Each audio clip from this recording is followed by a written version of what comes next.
Musk is stepping down as chairman of Tesla after reaching a deal with U.S. regulators. Now, it's part of a settlement with the Securities and Exchange Commission that had threatened to sue Musk for fraud. The allegation relates to a tweet where Musk claimed that he had secured funding to take the company private. Musk is also facing a $20 million fine, but will remain on as Tesla's CEO. And for more on this, let's bring in our branding expert, Tony Chapman. And Tony, first off, $20 million. Is this the world's most expensive tweet? No, it's painful. You could tell how the SEC's been gunning for Elon Musk. Musk is a guy that came away, first of all, launched the electric car. And to America, car making is their domain. It's a big boys club. So he came in from day one. He's been ruffling a lot of feathers. And he certainly doesn't understand governance, as we found out, because when you come in, just because you are a rock star and you think you're a rock star and your Twitter, that you've got all these followers just following you around, when you go public in pension funds and individual livelihood is invested in your company, you have to behave by a certain set of rules.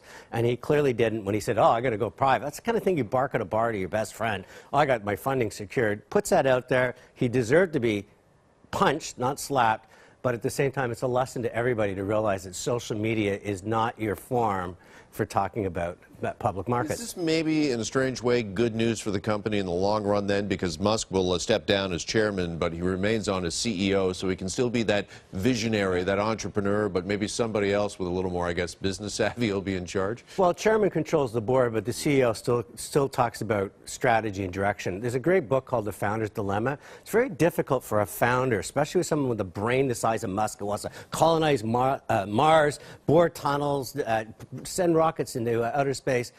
We need an executor at Tesla. The best news would have been I would have rather seen him stay as chairman and bring in a CEO that knows how to execute. And that's what happens with a founder. They don't know how to turn it over when the dream suddenly goes, okay, now it's my turn to slice and dice and make it happen. And that's what's failing right now. Tesla, the only way Tesla is going to continue to be successful against BMW and Volvo and all the big boys coming in is to get somebody who knows how to build cars, not just envision them. Let me ask you quickly, this is big news when it comes to financials, to those people that play the stock market and investors. What do you think this means, if anything, for individuals, for customers of Tesla? Has this done anything to Tesla's brand or Elon Musk's brand?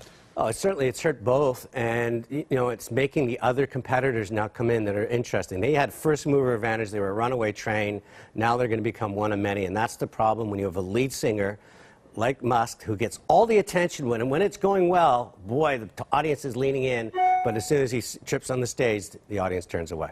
All right, our branding expert Tony Chapman with us. Tony, appreciate the insight and the time as always. Thanks.